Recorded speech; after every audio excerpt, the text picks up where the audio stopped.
Star-studded naman ang campaign rally ni Aga Mulak sa San Jose, Camarines Sur. Tumatakbo po si Aga sa pagkakongresista ng ika-4 na distrito ng Camarines Sur at makakalaban niya si Wimpy Fuentebella.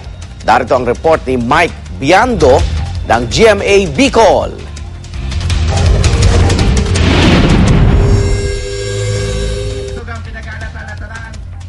Dagsa ang mga tao sa campaign rally ng aktor at congressional candidate na si Aga Mulak sa San Jose, Camarines Sur. Star-studded ang kampanya. Kabilang sa mga nagbigay suporta si Andrew E.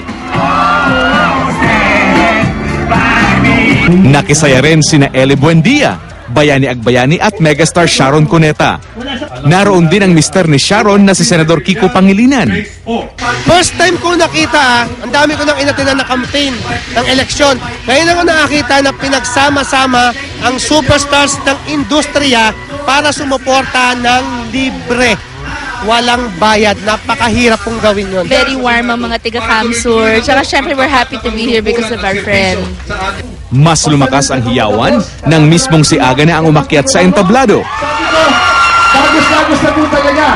Makakalaban ni Aga si Wimpy Fuentebella sa pagka-congressman ng ika-4 na distrito ng Camarines Sur. Mula rito sa Camarines Sur para sa unang balita, Michael Biando ng GMA Bicol reporting.